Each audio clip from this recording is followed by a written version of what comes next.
Hey YouTube, what's going on? I'm Dr. Matthew Tonthat. I'm a board certified urologist.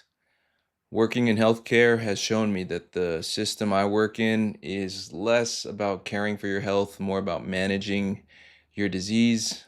And, I wish that we truly cared about true health.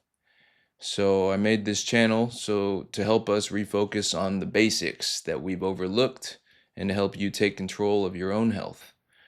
Everyone talks about passive income, and I want to try to apply this principle to health because your health lies in your habits. So think about passive income. So you set up a system of passive income. Maybe it's a rental property, maybe it's investing in the stock market, and it keeps paying you month after month, year after year, and you're not actively working for it.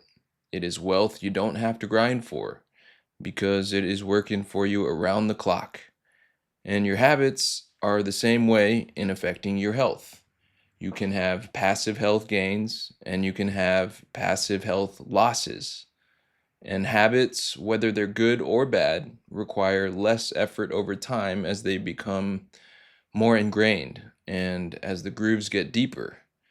They have momentum behind them. So if your health habits are good, they will keep working for you. They will keep improving your life. You'll have better sleep, more energy, better function. And that's without having to think about it.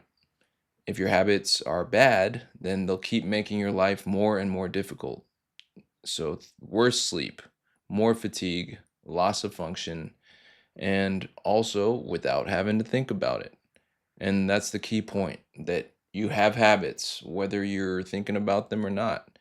And the habits that you have that are ongoing day in and day out are returning passive gains or passive losses. If you're not where you want to be with your health, consider taking a look at your habits.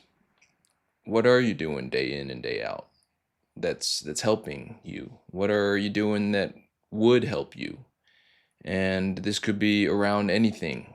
What you're putting into your body, how you're spending your time, how you are habitually dealing with stress. Uh, what do you turn to when you're stressed? Because you know it's going to come, and when it comes habitually, what do you turn to? Is it to something healthy like a good workout or taking a walk, or is it something unhealthy, which is a lot easier to turn to, like our screens? We can resort to doom scrolling, and that will habitually become the way you deal with stress. So your habits can build your health up or they can tear it down. And every day you're either making deposits into your health account or you're making withdrawals from it. And the healthcare system that I work in approaches health with medications, labs, imaging, screening tests, surgery, and we have incredible technology, massive medical knowledge, and yet people still largely are unhealthy and something is missing. And I don't think that another Ozempic is the best solution. I want us to go even more basic, but in a good way, more fundamental than an injection or a pill. Um, Most of your health is the result of your daily routine. And when you sleep well, you eat well, you move regularly, you manage stress well on a regular basis, you're building your health up. And when you don't, your health will deteriorate. And the effects compound over time, just like interest on an investment. And there's a specific moment I have with patients that I want to share with you. And this is a patient that could be of any age, male, female, and usually they're not super young because when you're super young, you don't really have these health issues. But at the youngest, generally in their 30s or 40s, but they could be in their 50s, 60s, or older, and they never really regularly saw doctors. They never really had any health problems until their recent hospitalization for example, for a serious infection that was related to underlying undiagnosed diabetes. So they had a very high blood sugar, which makes them more susceptible to infections, and they were hospitalized. And now they have, when they had zero doctors before, now they have five, and they'll say, "Well, I never had any of these problems until I got diagnosed with diabetes."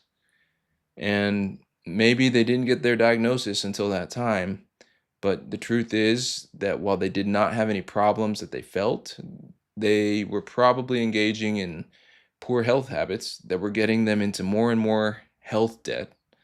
And I'm not even talking about the financial health debt here. I'm talking about the actual physical health debt. And at some point, the collectors will knock on your door, and that can be in the form of a hospitalization for an infection or a disease that is the product of unhealthy habits that have been cycled for years. So, I am making a series on simple habits to help you build your nest egg of health. Some habits and routines I'll be addressing include your nighttime routine, your morning routine, how you habitually deal with stress, how you habitually interact with screens, and these habits are free. These are in your control, and I want to help you set these up in your daily life so you can enjoy these passive health gains that grow over time. Your health is not in your doctor's hands. Your health is not in my hands. Your health is not in your insurance company's hands. I want to give it to you. It's in your hands. And it comes down to what you're doing every single day, whether or not anybody's watching. So stay tuned. Let's build some passive health gains and get some generational health to pass on. All right. Peace.